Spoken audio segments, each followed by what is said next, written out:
ನಿಮಗೆ ಹೇಗೆ ಪ್ರೇರಣೆ ಮೇಡಮ್ ಈ ಒಂದು ಇದು ಮಾಡಬೇಕು ಅಂತ ಹೇಳಿ ನಿಮಗೆ ಹೇಗೆ ಪ್ರೇರಣೆ ಆಯ್ತು? ಯಾಕೆ ಮನಸ್ಸು ಬಂತು? ಅದು ಎಷ್ಟು ಈಸಿ AUX input mode. ಅಂದ್ರೆ ಹೋಮ್ ನರ್ಸ್ ಮಾಡ್ತಾ ಇದ್ವಿ ನಾವು. ಬೇರೆ ಕಡೆ ಎಲ್ಲ ಬಂದು ಬಿಟ್ಟು ಹೋಗ್ತಿದ್ರ ಫಾದರ್ ಮುಲ್ಲಸ್ ಅಲ್ಲಿ ಆಚೆ ಈಚೆ. ಯಾವ ರೀತಿ ನಿಮಗೆ ಪಬ್ಲಿಕ್ ಇಂದ ಸಹಾಯ ಆಗ್ತಾ ಇದೆ ಅಥವಾ ಗವರ್ಮೆಂಟ್ ಇಂದ ಏನಾದರೂ ಸಹಾಯ ಆಗ್ತಾ ಇದೆಯಾ? ಪಬ್ಲಿಕ್ ಸಹಾಯ. ನೀವು ಏನಾದರೂ ನಮ್ಮ ಪಬ್ಲಿಕ್ ಇಂದ ಇನ್ನೂ ಏನಾದರೂ ರೀತಿಯಿಂದ ಅಪೇಕ್ಷೆ ಮಾಡ್ತಾ ಇದ್ದೀರಾ? ಖಂಡಿತ ಪಬ್ಲಿಕ್ ಇಂದ ತುಂಬಾ ಹೆಲ್ಪ್ ಬೇಕು ಅಂತ ಕೇಳ್ತೀವಿ. ಸಿಂಗಲ್ ಕಾಟ್ ಬೇಕು, ಸಿಂಗಲ್ ಚೇರ್ ಬೇಕು, ಇನ್ನು ಸ್ವಲ್ಪ ಊಟದ ವ್ಯವಸ್ಥೆಗೆ ಎಲ್ಲ ಸ್ವಲ್ಪ ರೇಷನ್ ಐಟಮ್ ಬೇಕಾಗುತ್ತೆ. Thank you madam. ಸ್ನೇಹಿತರೆ ನಮಸ್ಕಾರ. ಅನಾಯಾಸೇನ ಮರಣಂ ವಿನಾ ದೈನೇನ ಜೀವನಂ ದೇಹಾಂತೆ ತವ ಸಾನ್ನಿಧ್ಯಂ ದೇಹಿ ಮೇ ಪರಮೇಶ್ವರ. ಅಂದರೆ ಮರಣ ಅನ್ನೋದು ಕೂಡ ಅನಾಯಾಸದಿಂದ ಬರಬೇಕು ಅಂತ. ಯಾವತ್ತು ನರಳಿ ಕೊರಗಿ ರೋಗದಿಂದನೋ ಅಥವಾ ಕಾಯಿಲೆಯಿಂದನೋ ನರಳಿ ನಮಗೆ ಸಾವು ಬರಬಾರ್ದಂತೆ. ಮರಣ ಕೂಡ ಅನಾಯಾಸದಿಂದ ಬರಬೇಕು. ಹಾಗಂತ ಆ ಪರಮೇಶ್ವರನನ್ನು ಪ್ರಾರ್ಥಿಸಬೇಕು. ಈ ಒಂದು 4 ಲೈನಿನ ಒಂದು ವಾಕ್ಯ ಇದೆಯಲ್ಲ, ಅದನ್ನು ನಾವು ಯಾವಾಗಲೂ ದೇವಸ್ಥಾನಕ್ಕೆ ಹೋದಾಗ ದೇವರಲ್ಲಿ ಒಂದು 3 ಸುತ್ತನೋ 5 ಸುತ್ತನೋ 1 ಸುತ್ತನೋ ಸುತ್ತಿ ಬರ್ತಿರಲ್ವ, ದೇವರನ್ನು ಕಣ್ಣು ಬಿಟ್ಟು ಪ್ರಾರ್ಥಿಸಿ. ದೇವರಲ್ಲಿ ಬೇಡಬಾರ್ದಂತೆ, ಪ್ರಾರ್ಥನೆ ಮಾಡಬೇಕು. ಕಣ್ಣು ಮುಚ್ಚಿ ಪ್ರಾರ್ಥಿಸೋದಲ್ಲ, ಕಣ್ಣು ಬಿಟ್ಟು ದೇವರನ್ನು ಅಡಿಯಿಂದ ಮುಡಿವರೆಗೆ ತಲೆವರೆಗೆ ನೋಡುತ್ತಾ ನಿಮ್ಮ ಪ್ರಾರ್ಥನೆಯನ್ನು ಸಲ್ಲಿಸಿದ ನಂತರ ನೀವು ಒಂದು ಕಟ್ಟೆ ಮೇಲೆ ಕೂತ್ಕೊಳ್ತೀರಿ. ಆಗ ಈ ಒಂದು 4 ಲೈನಿನ ಈ ವಾಕ್ಯವನ್ನು ಹೇಳಬೇಕಂತ. ಅನಾಯಾಸೇನ ಮರಣ ವಿನಾ ದೇನೇನ ಜೀವನಂ ದೇಹಾಂತೆ ತವ ಸಾನ್ನಿಧ್ಯಂ ದೇಹಿ ಮೇ ಪರಮೇಶ್ವರ ಅಂತ. ಸ್ನೇಹಿತರೆ, ಇದನ್ನು ಯಾಕೆ ಹೇಳ್ತಾ ಇದ್ದೀನಿ ಅಂದರೆ, ಇತ್ತೀಚೆಗೆ ನಾನು ಒಂದು ವೃದ್ಧಾಶ್ರಮಕ್ಕೆ ಭೇಟಿ ಕೊಟ್ಟಿದ್ದೆ. ಅಲ್ಲಿಯ ಒಂದು ಆ ವೃದ್ಧರನ್ನು, ಅನಾಥರನ್ನು ನೋಡಿದಾಗ ಆ ನಿಸ್ತೇಜ ಮುಖಗಳು ಮತ್ತು ನಾವು ಬಂದು ಹೊರಟು ಬರುವಾಗ ಅವರಲ್ಲಿ ಕಾಣುವ ಕಣ್ಣುಗಳನ್ನು ಹೊಳಪು ತೃಪ್ತ ಭಾವನೆ ಇದೆಯಲ್ಲ, ಆಗ ನನಗೆ ಈ ವಾಕ್ಯ ನೆನಪಾಯಿತು. ಅಂದರೆ ಜೀವನದ ಕೊನೆಯ ಹಂತದಲ್ಲಿರುವ ಅವರಿಗೆ ಆ ಮರಣ ಬರುವಾಗ ಕೂಡ ತುಂಬ ತುಂಬ ಖುಷಿಯಿಂದ ಬರಬೇಕು ಅಂತ. ಜೀವ ಹೋಗೋ ಟೈಮಲ್ಲಿ ಕೂಡ ಖುಷಿಯಾಗಿ ಹೋಗಬೇಕು. ಸ್ನೇಹಿತರೆ ನಮಸ್ಕಾರ, ನಾನು ಸಂಜನಾ, ಇದು ಸಂಜನಾ ಕ್ರಿಯೇಷನ್ಸ್. ಇವತ್ತಿನ ಈ ವಿಡಿಯೋದಲ್ಲಿ ನಾನು ಒಂದು ಅನಾಥಾಶ್ರಮ, ವೃದ್ಧಾಶ್ರಮಕ್ಕೆ ಹೋಗಿದೆ. ಆ ವೃದ್ಧಾಶ್ರಮ ಎಲ್ಲಿದೆ, ಹೇಗಿದೆ, ಯಾವ ಊರಲ್ಲಿದೆ ಅನ್ನೋದನ್ನು ನಾನಿವತ್ತು ಹೇಳ್ತಾ ಹೋಗ್ತೀನಿ. ನಿಮಗೆ ಈ ವಿಡಿಯೋ ಇಷ್ಟ ಆಗಿದೆ ಅಂತ ಹೇಳಿದರೆ ಒಂದು ಲೈಕ್ ಕೊಡ್ತೀರಲ್ಲ. ಹಾಗೆ ಪ್ರತಿ ವಿಡಿಯೋದಲ್ಲೂ ನಾನು ಒಂದು ವಿಶೇಷವಾದ ವಿಷಯದೊಂದಿಗೆ ಬರ್ತೇನೆ, ಅದು ನಿಮಗೆ ಗೊತ್ತೇ ಇದೆ. ಹಾಗೆ ನನ್ನ ಈ ಚಾನಲ್ನ ಸಬ್ಸ್ಕ್ರೈಬ್ ಮಾಡಿ ಅಂತ ಹೇಳ್ತಾ, ಸ್ನೇಹಿತರೆ ನಾನು ಎಲ್ಲಿ ಹೋಗಿದ್ದೆ ಅನ್ನೋದನ್ನು ಈ ವಿಡಿಯೋದಲ್ಲಿ ತೋರಿಸ್ತಾ ಇದ್ದೀನಿ. ಬನ್ನಿ ಫ್ರೆಂಡ್ಸ್, ಇದು ಲಲಿತಾ ಗೀತಾ ಅನಾಥಾಶ್ರಮ ಅಂತೇಳಿ ಮಂಗಳೂರಿಂದ ಬಿಕನ್ನಕಟ್ಟೆಗೆ ಹೋಗುವಲ್ಲಿ ಜಯಶ್ರೀ ಫಸ್ಟ್ ಗೇಟಲ್ಲಿ ಇವತ್ತು 60 ಸೆಂಟ್ಸ್ ಜಾಗದಲ್ಲಿ ಒಂದು ಲಲಿತಾ ಗೀತಾ ಅನ್ನೋ ಅಕ್ಕ ತಂಗಿಯರು ಮಾಡ್ತಾ ಇರುವಂಥ ಒಂದು ಅನಾಥಾಶ್ರಮ, ಅವರ ವೃದ್ಧಾಶ್ರಮ ಅಂತಲೇ ಹೇಳ್ಬೋದು. ಇಲ್ಲಿ ಇದ್ದವರು ಅಥವಾ ಬರೋರು ಬಹುಶಃ ಮಕ್ಕಳಿಂದ ಪರಿತ್ಯಜಿಸಲ್ಪಟ್ಟವರು ಅಥವಾ ಇಲ್ಲದೇ ಇರಬಹುದು ಅಂಥವರು ಇದ್ದಾರೆ, ದೂರ ದೂರ ಊರಿನವರು ಇದ್ದಾರೆ. ಇವತ್ತು ನಾವು ನಮ್ಮ ಮಡಿಲು ತಂಡದೊಂದಿಗೆ ನಾವು ವಿಶೇಷವಾಗಿ ನನ್ನ ಬರ್ತ್ಡೇ ಇತ್ತು, ಸೊ ಅದೊಂದು ಕಾರಣ ಇರಬಹುದು. ಅಲ್ಲಿ ನಮ್ಮ ಮಡಿಲು ತಂಡದೊಂದಿಗೆ ನಾವು ವಿಶೇಷವಾಗಿ ನನ್ನ ಫ್ರೆಂಡ್ಸ್ ಸುಮಂಗಲಕ್ಕ ಅವರೊಟ್ಟಿಗೆ ಹೋಗಿದ್ದು. ಮೊದಲಿಂದ ಅನ್ನಿಸ್ತಾ ಇತ್ತು ನನಗೆ ಈ ಸತಿ ಬರ್ತ್ಡೇನ ಸ್ವಲ್ಪ ವಿಶೇಷವಾಗಿ ಆಚರಿಸಿಕೊಳ್ಬೇಕು, ವಿಶೇಷವಾದ ಜನರೊಟ್ಟಿಗೆ ಕಳಿಬೇಕು ಅಂತ ಅನ್ನಿಸ್ತಾ ಇತ್ತು. ಹಾಗಾಗಿ ನನಗೆ ನಾವು ಅನಾಥಾಶ್ರಮ ಅಥವಾ ವೃದ್ಧಾಶ್ರಮ ಹೋಗ್ತಾ ಇರ್ತೀವಿ, ಬಟ್ ಇದು ಒಂದು ಹೋಗಿರಲಿಲ್ಲ, ಫಸ್ಟ್ ಟೈಮ್ ಇದು ಹೋಗಿದ್ದು. ಹಾಗೆ ಬರ್ತ್ಡೇಯನ್ನು ಆಚರಿಸಿ ಇವರೊಟ್ಟಿಗೆ ಮಾಡ್ಕೊಳ್ತಾ ಇದ್ದಿದ್ದು ಇದು ಫಸ್ಟ್ ಟೈಮ್ ನಂದು. ಸೊ ಆಗಾಗ ಹೋಗೋದು, ನಮ್ಮ ಕೈಲಾದಷ್ಟು ಸಹಾಯ ಮಾಡೋದು. ಅವ್ರದ್ದು ಒಂದು ದಿನದ ಊಟಕ್ಕಾದ್ರೂ ಕೂಡ ಭಾಳ ಖುಷಿ ಆಗುತ್ತೆ, ಅವರಿಗಷ್ಟೇ ಸಹಾಯ ಆಗುತ್ತೆ ಫ್ರೆಂಡ್ಸ್.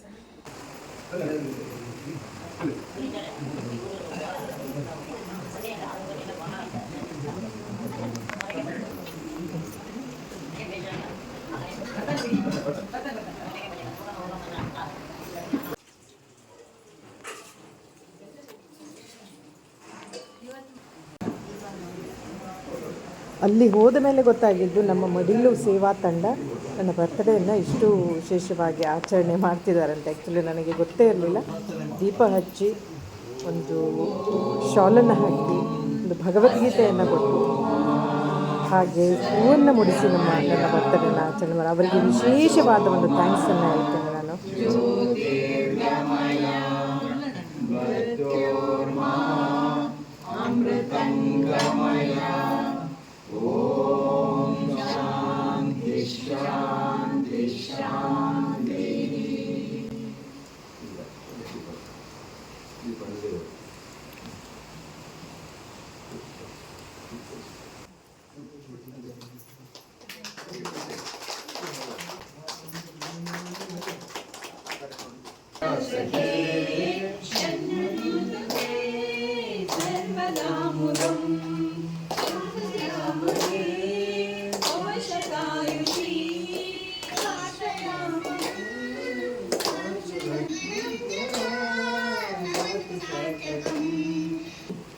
ಇವತ್ತು ವಿಶೇಷವಾಗಿ ಸಂಜನಾ ಭಟ್ ಅಂತ ಇವರ ಹುಟ್ಟುಹಬ್ಬ.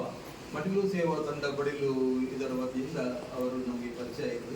ಹಾಗಾಗಿ ಇವತ್ತು ಈ ಜಾಗದಲ್ಲಿ ವಿಶೇಷವಾಗಿ ನಮಗೆ ಮೊನ್ನೆ ತಾನೇ ಈ ಆಶ್ರಮದ ಪರಿಚಯ ಆಯಿತು.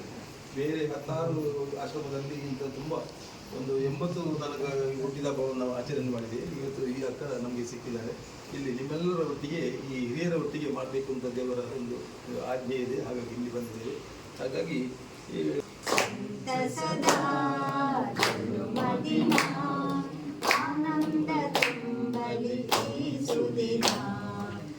ಆಯುರಾರೋಗ್ಯ ಭಾಗ್ಯಗಳು, ಆಯುರಾರೋಗ್ಯ ಭಾಗ್ಯಗಳು ನಿಮಗಾಗಿರಲಿ ಅನುದಿನ, ನಿಮಗಾಗಿರಲಿ ಅನುದಿನ. ನಲ್ಮೆಯ ಶುಭಾಶಯ, ನಲ್ಮೆಯ ಶುಭಾಶಯ, ನಿಮಗೆ ನಮ್ಮಯ ಶುಭಾಶಯ. ಓಂ ಶತಮಾನಂ ಭವತಿ. ಸಂಘದ ಗೌರವಾಧ್ಯಕ್ಷರಾದ ಪುಷ್ಪಲತಾ ಅಕ್ಕನವರು ಹೂ ಮತ್ತು ಪುಸ್ತಕವನ್ನು ನೀಡಿ ಅವರನ್ನು ಗೌರವಿಸಬೇಕು. ನಮ್ಮ ಪ್ರೀತಿಯ ದೂತವಾಗಿ ಹೂವನ್ನು ಕೊಡ್ತಾ ಇದ್ದೇವೆ. ಹಾಗೆ ಶಾರದೆ ನಿಮ್ಮ ಅಲ್ಲಿ ಇರಲಿ ಅಂತ ಪುಸ್ತಕವನ್ನು ಭಗವದ್ಗೀತೆಯನ್ನು ಕೂಡ ನಿಮಗೆ ಕೊಡ್ತಾ ಇದ್ದೇವೆ. ಹುಟ್ಟುಹಬ್ಬವನ್ನು ನಾವು ಅವರ ಒಂದು ಆಶೆ ಇತ್ತು ಏನು ಅಂದರೆ ಒಂದು ಆಶ್ರಮದಲ್ಲಿ ಅದನ್ನು ಕೊಡಬೇಕು ಅಂತ. ನಿನ್ನೆ ತಾನೇ ಇವರು ನಮಗೆ ಹೇಳಿದರು. ಹಾಗೆ ನಮಗೆ ಸಡನ್ನಾಗಿ ನೆನಪಾದದ್ದು, ಮೊನ್ನೆ ಬಂದು ಹೋದದ್ದು ಈ ಆಶ್ರಮಕ್ಕೆ ಕೊಡೋಣ ಅಂತ ನಾವು ತೀರ್ಮಾನ ಮಾಡಿ ಅವರ ಹತ್ರ ಹೇಳಿದರು. ಸರಿ, ಈ ಥರ ಒಂದು ಆಶ್ರಮ ಇದೆ, ನಾವು ಮೊದಲನೇ ಬಾರಿಗೆ ಅಲ್ಲಿಗೆ ಹೋಗ್ತಾ ಇದ್ದೇವೆ, ಅಲ್ಲಿ ಒಂದು ನಿಮ್ಮ ಹುಟ್ಟುಹಬ್ಬದ ಸಂಭ್ರಮವನ್ನು ಆಚರಿಸಿ ಮಾಡೋಣ ಅಂತ ಅವರು ಖುಷಿಯಿಂದ ಒಪ್ಪಿದರು. ಹಾಗೆ ಆ ಅನ್ನದಾನದ ಸೇವೆಯನ್ನು ಇವತ್ತು ಅವರು ನಮಗೆ ಕೊಡ್ತಾ ಇದ್ದಾರೆ. ಅವರಿಗೆ ದೇವರು ಆಯುಷ್ಯ, ಆರೋಗ್ಯ ಎಲ್ಲ ಅವರ ಮನಸ್ಸಿನಲ್ಲಿ ಏನಿದೆ ಇಚ್ಛೆಗಳು ಅದೆಲ್ಲವೂ ಅದನ್ನು ಪೂರೈಸಬೇಕು ಅಂತ ಹೇಳಿ ನಾನು ನಮ್ಮ ಮಡಿಲು ಸೇವಾ ತಂಡದ ಪರವಾಗಿ ಅವರಿಗೆ ಶುಭವನ್ನು ಹಾರೈಸ್ತೇನೆ. ಹಾಗೆ ಇಲ್ಲಿಯ ಎಲ್ಲ ಯೋಗ ಬಂಧುಗಳ ಪರವಾಗಿ ಕೂಡ ಅವರಿಗೆ ಶುಭವನ್ನು ಹಾರೈಸ್ತೇನೆ. ನನಗೆ ಸಹ ಖುಷಿ ಆಯಿತು. ಒಂದು ಆಶ್ರಮಕ್ಕೆ ಎಲ್ಲಿಯಾದ್ರೂ ಅನ್ನದಾನ ಮಾಡುವ ಅಂತ ಹೇಳುವಾಗ ಎಷ್ಟೊಂದು ದೊಡ್ಡ ಮನಸ್ಸು ಅದಕ್ಕೆ ಬೇಕು. ನಿಜವಾಗಿ ನನಗೆ ಸಹ ಸಂತೋಷ ಆಯಿತು. ಅವರು ನನಗೆ ತುಂಬ ವರ್ಷದಿಂದ ಈಗ ಪರಿಚಯ ಇದ್ದಾರೆ, ತುಂಬ ಕ್ಲೋಸ್ ಇದ್ದೇವೆ. ನಾವು ಒಂಥರ ಫ್ರೆಂಡ್ಲಿ ಥರ ಇದ್ದೇವೆ. ಇಲ್ಲಿಗೆಲ್ಲ ಒಟ್ಟಿಗೆ ಹೋಗಿ ಬರ್ತಾ ಇದ್ದೇವೆ. ಅವರು ಅಲ್ಲದೆ ಒಳ್ಳೆಯ ಯೋಗ ಪಟು. ಅವರ ಮಗ ಕೂಡ ಒಳ್ಳೆಯ ಯೋಗ ಪಟು. ಅಲ್ಲದೆ ಅವರು ನೃತ್ಯ, ಸಂಗೀತ ಎಲ್ಲದರಲ್ಲಿ ಕೂಡ ಇದ್ದಾರೆ, ಎಲ್ಲದರಲ್ಲಿ ಮುಂದೆ ಇದ್ದಾರೆ. ಹಾಗೆ ಇಂತಹ ಒಂದು ಶುಭ ಸಂದರ್ಭವನ್ನು ನಮಗೆಲ್ಲರಿಗೂ ಇಲ್ಲಿ ನಾವು ನೀಡಿದ್ದೀರಿ. ನೀವು ನಿಮಗೆ ದೇವರು ಒಳ್ಳೇದು ಮಾಡಲಿ, ಹಾಗೆ ಒಳ್ಳೆಯ ಮುಂದಿನ ಭವಿಷ್ಯ ಉತ್ತಮವಾಗಲಿ ಅಂತ ಹೇಳ್ತಾ ಹರಿವು. ಹಾಗೆ ಸಂಜನಾ ಭಟ್ ಅಕ್ಕನವರು ತಮ್ಮ ಅನಿಸಿಕೆಯನ್ನು ಹೇಳಬೇಕು. ಹೇಗಾಯಿತು, ಬೇರೆ ಬೇರೆ ಜಾಗದಲ್ಲೆಲ್ಲ ಮಾಡ್ತಾ ಇರ್ತೀರಿ ನೀವು. ಎಲ್ಲರಿಗೂ ನಮಸ್ಕಾರ. ಹಿರಿಯರಿಗೆಲ್ಲರಿಗೂ ನಮಸ್ಕಾರ. ನಾನು ಇಲ್ಲೆಲ್ಲರೂ ನನ್ನ ತಂದೆಯನ್ನ ನೋಡ್ತಾ ಇದ್ದೇನೆ. ಮುಖ್ಯವಾಗಿ ನನ್ನ ತಂದೆಗೆ ಕೂಡ 94 ವರ್ಷ ವಯಸ್ಸು, ಮೈಸೂರಲ್ಲಿದ್ದಾರೆ. ಬಟ್ ಇವತ್ತು ಅಮ್ಮ ಅಪ್ಪ ಅಂತ ವಿಷಯವನ್ನು ಮಾತಾಡುವಾಗ ನನಗೆ ತುಂಬ ಎಮೋಷ್ನಲ್ ಆಗ್ತೇನೆ. ಮೇಡಮ್ ಈ ದಿವಸ ನಮ್ಮಲ್ಲಿ ಬರ್ಡೇನ ಆಚರಿಸಿಕೊಳ್ತಿದ್ದಾರೆ. ನಮ್ಮೆಲ್ಲರಿಗೂ ತುಂಬಾ ಖುಷಿ ಆಗಿದೆ. ಇವತ್ತು ಬರ್ತಾ ಇದ್ದಾರೆ ಅಂತ ಹೇಳುವಾಗ ಇನ್ನೂ ಎಲ್ರಿಗೂ ನಮ್ಮಲ್ಲಿ ಇದ್ದವರಿಗೆಲ್ಲ ಹಿರಿಯರಿಗೆ ತುಂಬಾ ಖುಷಿ ಆಗಿದೆ. ಸ್ನೇಹಿತರೆ, ಇವರೇ ಅಕ್ಕ ತಂಗಿಯರು. ಇಲ್ಲಿ ಲಲಿತಾ ಗೀತಾ ಅಂತೇಳಿ ಆಶ್ರಮವನ್ನು ನಡೆಸ್ತಾ ಇರುವಂಥವ್ರು. ಸ್ನೇಹಿತರೆ, ಕೆಲವರು ಅನ್ಕೋತಾರೆ ಮನೆಯಲ್ಲಿ ವಯಸ್ಸಾದವರು ಇದ್ದಾರೆ, ಅಥವಾ ಅತ್ತೆ ಮಾವ ಇದ್ದಾರೆ, ಅಥವಾ ತಂದೆ ತಾಯಿ ಇದ್ದಾರೆ, ಅವರನ್ನೇ ನೋಡಿಕೊಂಡ್ರೆ ಸಾಕು ಅಂಥೇಳಿ. ನೀವು ಅವರನ್ನು ನೋಡ್ಕೊಳ್ಳಿ, ಬೇಡ ಅಂತಲ್ಲ, ಬಟ್ ಹೀಗೆ ಸ್ವಲ್ಪ ಧನ ಸಹಾಯ ದಾನವನ್ನು ಮಾಡಿದರೆ ಅವರಿಗೂ ಹೆಲ್ಪ್ ಆಗುತ್ತೆ ಅಲ್ವಾ.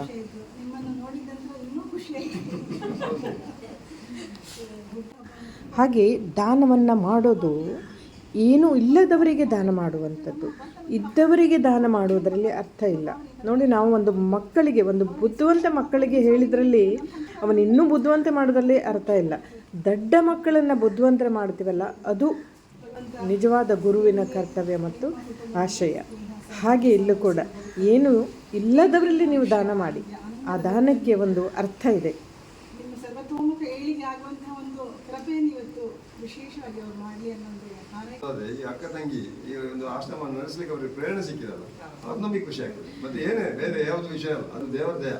ಮತ್ತು ನಾವು ಏನು ಮಾಡೋದು, ನಾವು ಹೇಳೋದು ನಾನು ಇಲ್ಲಿ ಮಾಡಿದೆ ಅಂತ ಅಲ್ಲ, ದೇವರ ಸಂಕಲ್ಪನೆ ಇತ್ತು, ಇವತ್ತು ಮಾಡಲಿಕ್ಕೆ ಇಲ್ಲಿ ಮಾಡೋದು ಅಂತೇಳಿ, ಅದು ದೇವರ ಸಂಕಲ್ಪ, ನಾವು ಮಾಡಿದ್ರೆ ಯಾವುದೂ ಅಲ್ಲ.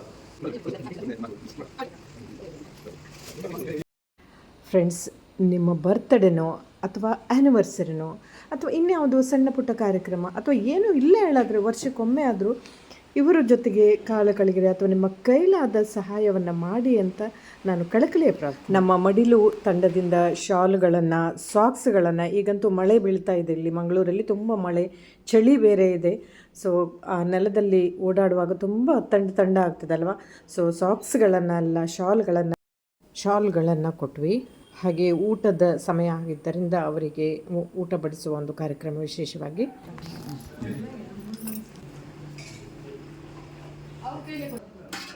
ಅನ್ನಪೂರ್ಣೇಶ್ವರಿ.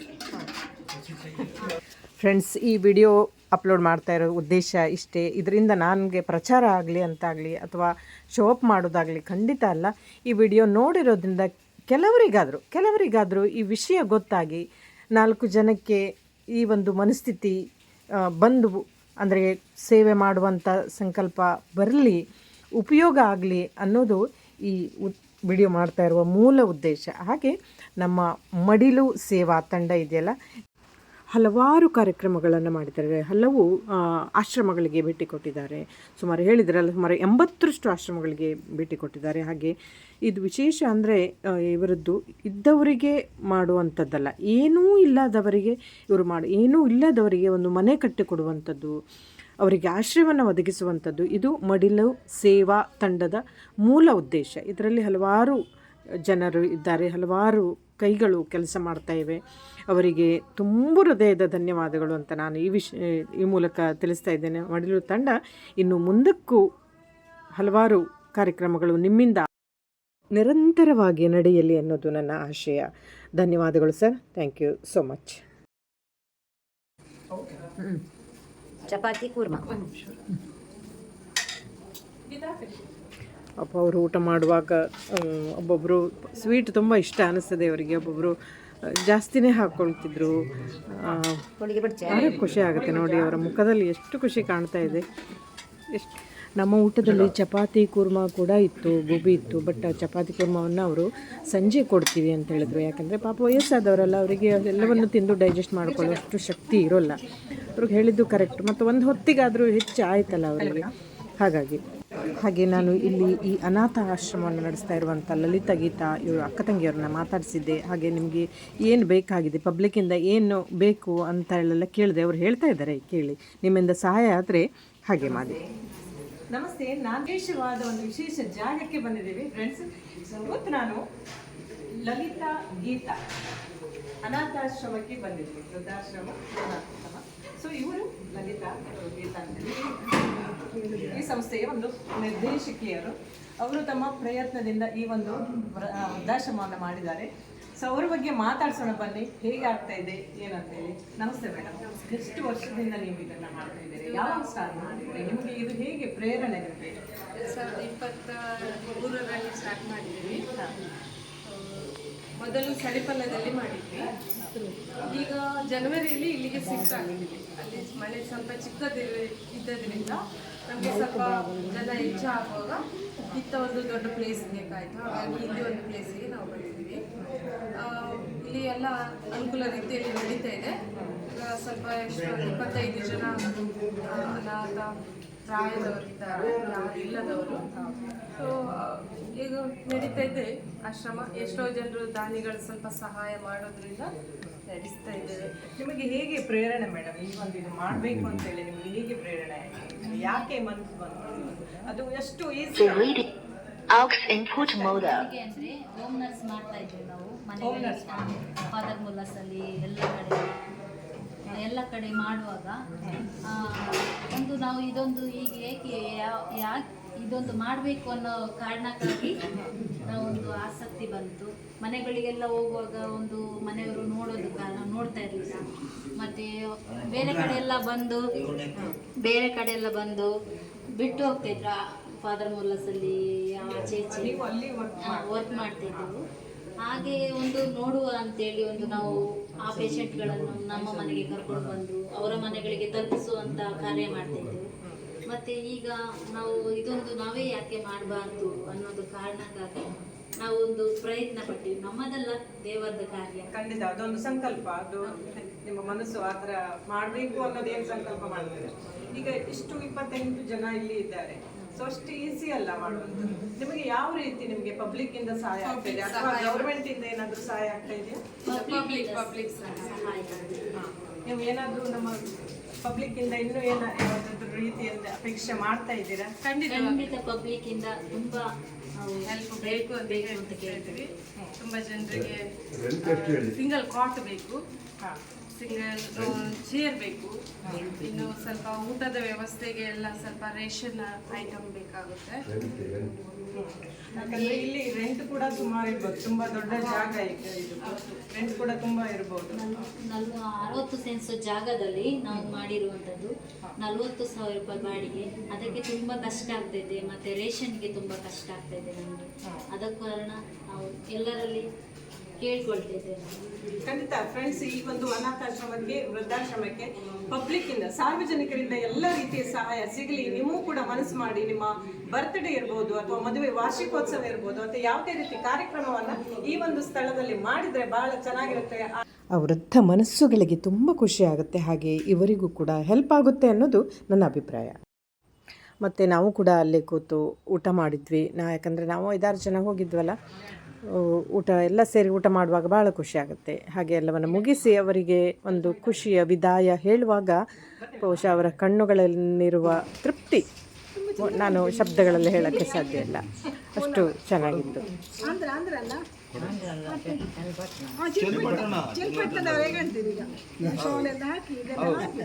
ಕಂಬಳಿ ಅಲ್ಲಿಯ ಕಂಬಳಿ ನೋಡಿ. ಮತ್ತೆ ಸ್ನೇಹಿತರೆ, ಹೀಗಿದೆ ವಿಡಿಯೋ. ಇಷ್ಟ ಆಯಿತಾ ನಿಮಗೂ ವರ್ಷದಲ್ಲಿ ಒಮ್ಮೆ ಆದರೂ ನಿಮ್ಮ ಮಕ್ಕಳ ಬರ್ತಡೇನೋ ಅಥವಾ ನಿಮ್ಮ ಬರ್ತಡೇನೋ ಅಥವಾ ಆ್ಯನಿವರ್ಸರಿ ಏನೇ ಕಾರ್ಯಕ್ರಮವನ್ನು ಇಂಥ ಒಂದು ಸ್ಥಳದಲ್ಲಿ ಕಳೆದ್ರೆ ಅವರಿಗೂ ಖುಷಿ ಆಗುತ್ತೆ ಹಾಗೂ ಹೆಲ್ಪ್ ಆಗುತ್ತೆ ಅನ್ನೋದು. ಎಲ್ಲ ಊರಿನಲ್ಲೂ ಆಶ್ರಮಗಳಿರ್ತವೆ, ಅವರಿಗೆ ತಕ್ಕ ಹಾಗೆ ಈ ಒಂದು ಸೇವಾ ಸಹಾಯ ಮಾಡಿ ಅಂತ ಹೇಳ್ತಾ ಥ್ಯಾಂಕ್ಸ್ ಫಾರ್ ವಾಚಿಂಗ್. ಲೈಕ್ ಮಾಡಿ, ಶೇರ್ ಮಾಡಿ, ಹಾಗೆ ಸಬ್ಸ್ಕ್ರೈಬ್ ಮಾಡಿ ಅಂತ ಹೇಳ್ತಾ ಮತ್ತೊಮ್ಮೆ ಮಡಿಲು ಸೇವಾ ತಂಡಕ್ಕೆ ನನ್ನ ಹೃತ್ಪೂರ್ವಕ ಧನ್ಯವಾದಗಳನ್ನು ಹೇಳ್ತಾ ಥ್ಯಾಂಕ್ಸ್ ಫಾರ್ ವಾಚಿಂಗ್. ಮುಂದಿನ ಹೊಸ ವಿಡಿಯೋದೊಂದಿಗೆ, ಹೊಸ ವಿಷಯದೊಂದಿಗೆ, ಅಲ್ಲಿವರೆಗೂ ನಮಸ್ಕಾರ.